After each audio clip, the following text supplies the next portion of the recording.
खर तर या सगळ्या गुणांच्या बळावर रायगडावर स्वातंत्र्याचा सूर्य प्रकटला. राजे छत्रपती झाले.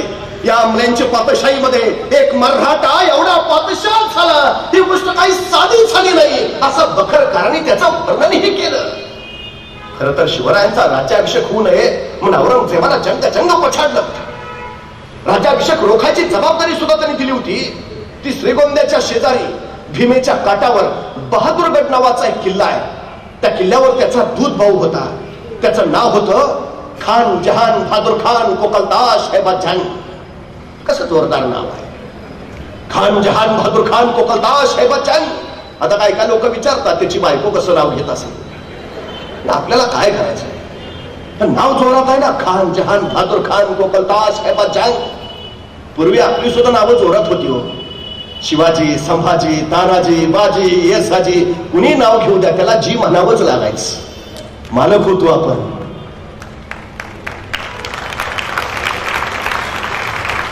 वजनच होतो नावात. बदललं सगळं.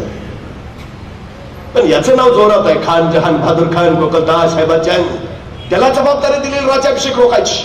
पण अखेर राज्याभिषेक झाला. औरंगजेबाने त्याला खरमरीत पोतरलेलं, अरे तू तिथं करतो काय.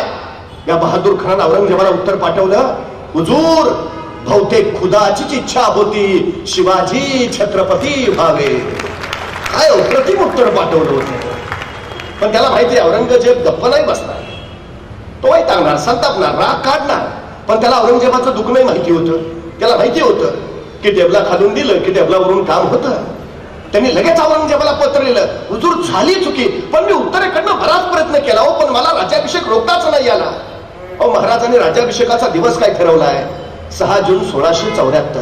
आता 6 जूनच का, मुहूर्त होता का? नाही हो. औरंगजेब राज्याभिषेक उद्ध्वस्त करणार आहे महाराजांना माहिती होतं. तो येणार हेही माहिती होतं. 6 जून जाणीवपूर्वक निवडला कारण 7 जूनला मृग नक्षत्र चालू होतं. रायगडावर भोरावत्या पावसाच्या सरी अशा कोसळतात की राज्याभिषेक उद्ध्वस्त करायला आलेला शत्रू रायगडावर पोचेल खरा, परत काय जाईल. जाणीवपूर्वक हे नियोजन आहे हो बारीक. अखेर राज्याभिषेक झाला. त्यांनी सांगितलं मी केला प्रयत्न पण नाही झाला. पण हुजूर मी इथं बहादूरगडावर 1 कोटी रुपये नगद गोळा करून ठेवले आणि 200 दक्षिणी घोडी, बस एवढा पावसाळा संपू द्या. हे 1 कोटी रुपये आणि 200 घोडी लगेच आग्र्याला तुमच्याकडे पाठवून देतो. औरंगजेबाने वाचलं बहादूरगडावर 1 कोटी, वा वा वा, छान छान छान, लवकर लवकर पाठवून दे. इथनं पुढे जरा नीट राहा. त्याचा राग निम्मा खाली. पण बहादूरगडावर 1 कोटी नगद आहेत ही बातमी जेवढ्या वेगात आग्र्याला औरंगजेबाला कळाली त्याच्या दुप्पट वेगात ती रायगडावर महाराजांना समजली. रायगडावर समजली बहादूरगडावर 1 कोटी नगद आहेत. महाराज म्हटले बरं झालं, नाहीतर राज्याभिषेकाला खर्च झालाच होता. आणि महाराजांनी बोलावलं आपले सरसेनापती हंबीरराव मोहिते ना. हंबीरराव मोहिते आले. महाराज म्हणाले, हंबीरराव बहादूरगडावर 1 कोटी नगद आहेत. हंबीरराव म्हणले आणतो. दोघांत संवादच नाही दुसरा. महाराज म्हणाले बहादूरगडावर 1 कोटी नगद आहेत. हंबीरराव म्हणले आणतो. हंबीरराव असं नाही म्हटले, गॅरंटी आहे का, उगा हेलपाट व्हायला नको. पण मी काय म्हणतो, पावसाळा झाल्यावरच गेलो तर नाही का चालणार. नाही, जरा सर्दीचाही त्रास आहे, अलर्जी आहे मला. कारण नाहीत. महाराज म्हणाले बहादूरगडावर 1 कोटी नगद आहे. हंबीरराव म्हणले आणतो. परत आणणं सोपं आहे. बहादूरगडावर 35,000ची खरी फौज आहे. 1 कोटी आणायचे तर त्या 35,000 फौजेचा मुकाबला करावा लागेल. म्हणजे किमान 40-45,000 फौज घेऊन जावं लागेल. रायगडावर तेवढी फौज होती. स्वराज्याची पद्धत अशी की दसऱ्याला सीमोल्लंघन करावं, स्वराज्य संवर्धनासाठी बाहेर पडावं, अक्षय तृतीयेला परत यावं आणि शेतीच्या कामाला लागावं. महाराजांचा राज्याभिषेक उरकून स्वराज्याचं सगळं सैन्य आपल्या शेतीच्या कामाला गेलंय. रायगडावर सैन्य. मग आमच्याकडे दंगल झाली, आणीबाणी आली की राज्य राखीव दल येतं. राज्य राखीव दल ही संकल्पना सुद्धा शिवाजी महाराजांची. रायगडावर कायम 10,000ची रिझर्व्ह फोर्स असायची, कायम. हंबीररावांनी त्याच 10,000 फौजेतले 9,000 आपल्या सोबत घेतले. 1,000 रायगडाच्या रक्षणासाठी ठेवले. त्या घेतल्या 9,000 फौजेचे परत 2 भाग पाडले. एक भाग केला 7,000चा, दुसरा भाग केला 2,000चा. 2,000ची फौज हंबीररावांनी स्वतः जवळ घेतली आणि हंबीरराव रायगडावरून निघाले ते पुणे सोलापूर हायवेनी सांडस पाटस करत श्रीगोंद्याच्या अलीकडं म्हणजे बहादूरगडाच्या अलीकडं करकुंबला येऊन थांबले. आणि 7,000 उरलेली फौज घेऊन त्यांचा सरदार निघाला. तो रायगडावरनं पुण्यात आला, पुण्यातनं रांजणगाव, रांजणगाववरनं शिरूर, शिरूरवरनं नगर आणि नगरवरनं तो श्रीगोंद्याच्या म्हणजे बहादूरगडाच्या दिशेने निघाला. ही 7,000ची फौज जशी नगर सोडून बहादूरगडाच्या दिशेने वळाली, त्याने अवघा हल्ला कल्लोळ करायला सुरुवात केली. हर हर महादेव, जय भवानी, जय शिवाजी, ढोल ताशे पडवायला सुरुवात केली. बघता बघता धुळा उठत राहिला, नगारा वाजत राहिला, हल्ला कल्लोळ माजत राहिला. तो हल्ला कल्लोळ बहादूरगडाच्या कानी गेला आणि खेळ धावत धावत गेला. हुजूर क्या हुआ? ते आले. कोण? मराठे हुजूर. मराठे दिवसा, तिथं रात्री येतात. दिवसा कसे आले? अहो हुजूर खरंच आले. बघता बघता तो हल्ला पळून बहादूरखानाच्या कानावर पडला आणि त्याची खात्री पडली. आले आले, खरंच आले, दिवसाच आले. पण ज्या ती दिवसा आलेत भयानक आले असणार. ते रात्री 100-100, 200-200 येतात, छापे मारतात. पण 35,000 फौज आहे बहादूरगडावर हे माहिती असताना दिवसा आले, याचा अर्थ 40-45 तरी हमखास निश्चित असणार. बहादूर खानानं लगेच बहादूरगडावरची 35च्या 35,000 फौज बाहेर काढली. वॉचमन गेटमनच ठेवले तिथं आणि निघाला मराठ्यांच्या रोखानं. इकडून मराठी हर हर महादेवचा जागर करत निघाले, तिकडून बहादूर खान यलगार तत्ता धिंदिन करत निघालाय. दोन्ही फौजा द्वेषात निघाल्यात. बघता बघता तुंबा युद्ध माजणार, बाहेरनं गंदन होणार. बघता बघता दोन्ही फौजा समोर आल्या. यलगार यलगार तत्ता धिंदिन करत बहादूर खान उचलत राहिला. हर हर महादेव करत मराठे झेपावत राहिले. दोन्ही फौजा समोर आल्या. आता युद्ध पेटणार, तुंबा लढाई होणार, तलवारी उगारल्या गेल्या आणि वार होणार. अचानक मराठ्याने रिव्हर्स गिअर टाकला, भागो. त्या बहादूर खानाला सुचायचं बंद झालं. अरे काय पद्धत आहे करावं? अशी असते का लढाई? त्याला मराठे पुढं मोगल मागं, मराठे पुढं मोगल मागं 3-4 मैल पाठलाग चालू राहिला. 6 मैलाच्या पुढं मराठे निघून गेल्यावर मग बहादूर खान म्हणला, रुक जाओ, भाग गए. मला वाटलं 40-50 हजार असतील, हे तर फक्त 7,000 आहे. आपलं 35,000 सैन्य बघूनच बहुतेक पळून गेले. आता नाही यायचे परत, धाडसच नाही होणार त्यांचं. चलो वापस. बहादूरगडाची सगळी फौज वळाली, निघाली बहादूरगडाच्या दिशेनं. 2-3 मैलच गेली, तेवढ्यात मागचा हेर ओरडला, हुजूर मराठे परत आले. आता मात्र बहादूर खानाचं डोकं फिरलं. अरे ही काही लपाछपी चालली आहे करावं? हा काय प्रकार असतो का असा? गर्दीशी सगळं सैन्य बोलावलं. तिकडून मराठे जोशात येत आहेत. मोकळ सोबत नाही, सैतान मराठे काय उद्योग करतील, नियम नाही, फसवतील, खेळतील आणि अंगावर येतील. एकदम सगळ्या सैनिकांना सांगितलं, सावध राहा, सजग राहा, सैतान हे मराठे. परत सगळं मोगल सैन्य त्वेषा निघालं, तावा तावा निघालं. इकडून मराठे सुद्धा त्या जोशा निघाले. हर महादेवची किलकारी फुलू लागली. बघता बघता जय भवानीचा जागर झाला. मोगलांची फौज नजदीक आली. आदेश दिला बहादूर खानानं, तलवारी उचलल्या गेल्या. आता वाराची पावचार होणार. बघता बघता तलवारी उचलल्या गेल्या आणि युद्ध होणार. मराठ्यांनी परत रिव्हर्स गिअर टाकला, भागो. आता बहादूर खान संतापला. काय चाललंय? काय प्रकार आहे का? मराठे पुढं मोगल मागं, मराठे पुढं मोगल मागं 3-4 मैल मोगलांनी पाठलाग केला. परत बहादूर खान म्हणला, रुक जा, आता नाही यायचं परत, चलो वापस. सगळं मोगलांचं सैन्य निघालं परत फिरून बहादूरगडाकडं. 5-6 मैलच गेलं, तेवढ्यात मागचा हे परत ओरडला, हुजूर मराठे परत आले. आता मात्र डोकं फिरलं, आता सोडायचं नाही, पळतील कितपर्यंत ताणायचं. हे दिवसभर खेळवत बसतील आपल्याला. अजिबात नाही, काय नाही, बस वळवा सगळे. सगळं सैन्य बरं वैतागलेलं, रागवलेलं, 2 वेळा मराठ्यांनी फसवलंय, 3ऱ्या वेळा परत आता काय जाते तिथपर्यंत ताणायचं बस. इकडून मराठे जोशात आले, तिकडून मोगल त्वेषात. आता वेळ दौडायचा नाही, बस लगेच हल्लाच करायचा, वळूच द्यायचं नाही मराठ्यांना. मोगल तितक्या भयान वेगात आले, मराठी त्या जोशात आणि बघता बघता मोगलांच्या तलवारी उचलले गेल्या, वार होणार. मराठ्यांनी परत रिव्हर्स गिअर टाकला, भागो. पण बहादूर खान ठरलं, आता सोडायचं नाही, आता जातील तिथपर्यंत ताणायचं बस. मराठे पुढं मोगल मागं, मराठे पुढं मोगल मागं. 6 मैल झाले, 10 मैल झाले, 15 मैल झाले. मोगल मागच नगर आलं, मोगल मागच शिरूर लागलं, मोगल मागच. एका सरदारने विचारलं, हुजूर आगे? ते परत येतील, एवढाच उद्योग करायचा काय? चल. मराठे पुढं मोगल मागं, मराठे पुढं रांजणगाव लागलं, मोगल मागच. मराठे पुण्यात पोहोचले, मोगल मागच.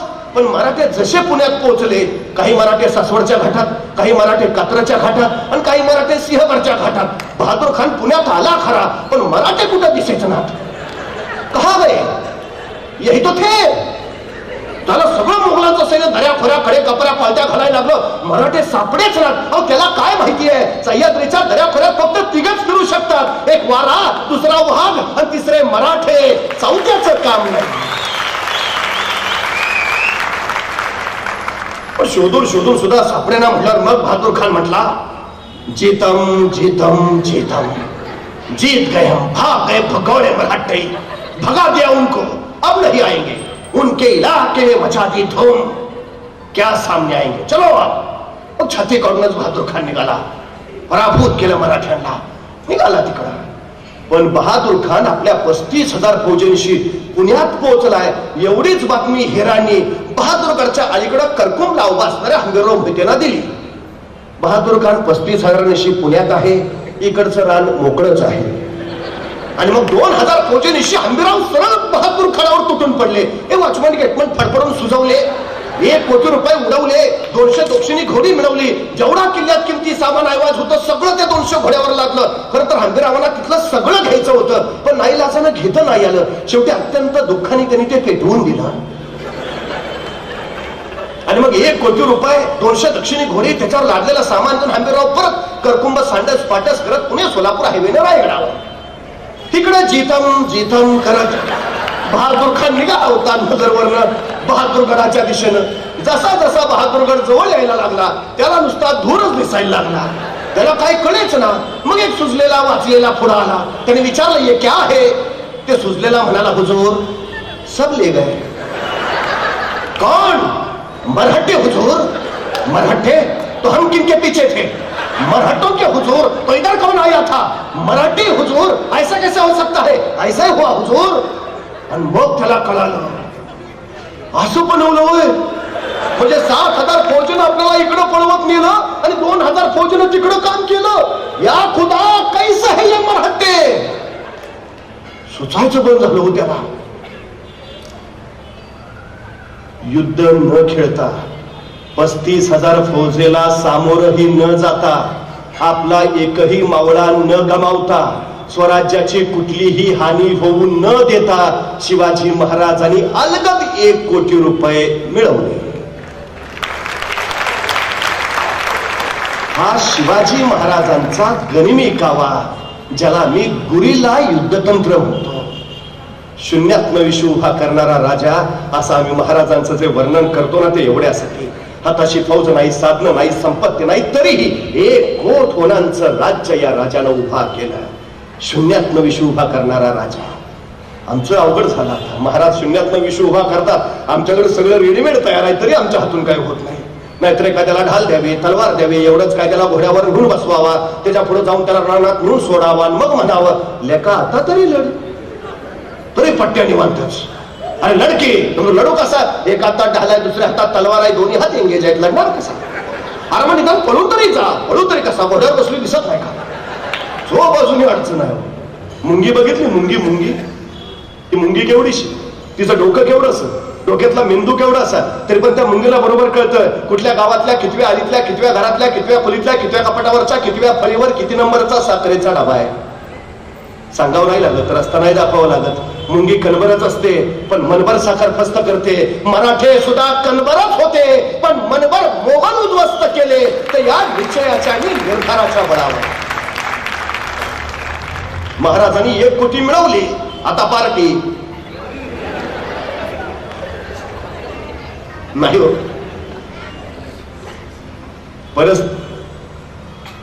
परिणामांची जाणीव न ठेवता जी माणसं कृती करतात ती कायम अपयशी ठरतात, आणि परिणामांची जाणीव ठेवून जी माणसं कृती करतात ती कायम यशस्वी होतात. 1 कोटी पळवण्यापुरता डाव नव्हता.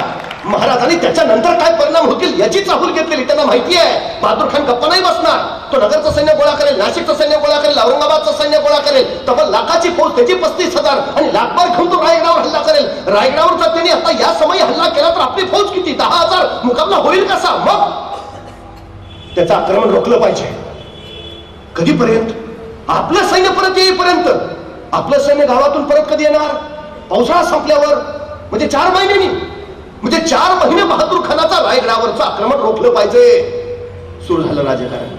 आणि महाराजांनी मग आपला वकील काझी हैदर तो पाठवून गेला बहादूरगडावर.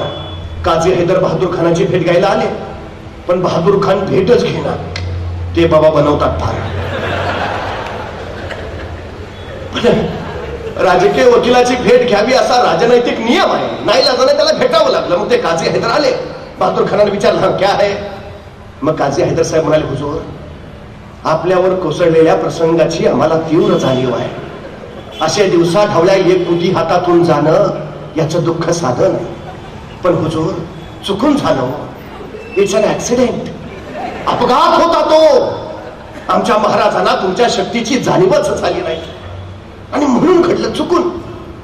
पण जशी तुमच्या शक्तीची जाणीव झाली, आमच्या महाराजांना प्रचंड पश्चाताप झाला. 3 दिवस आतल्यात जळतायत होते, 3 दिवस झालं जेवले नाहीत. शेवटी आज आम्हाला म्हणाले, काजी साहेब तुम्ही स्वतः जा, बहादूर खान साहेबांना सांगा की आम्ही विना शर्त तुम्हाला 10 किल्ले द्यायला तयार आहे. संभाजी राजांना तुमच्याकडे चाकरला पाठवायला तयार आहे. आणि हुजूर तुम्ही म्हणाल तेव्हा, तुम्ही आदेश द्याल तेव्हा आमचे स्वतः महाराज 10,000 फौजेनिशी तुमची सेवा करायला यायला तयार आहेत. एवढं ऐकलं तसा बहादूर खानानं उडीच मारल्या, 10 किल्ले विनाट. संभाजी महाराज आत्ताच घेऊन यायचं ना संभाजीला. मग शिवाजी महाराज कधी येत आहेत? काजी साहेबांना कळलं, मासा गळाला लागला.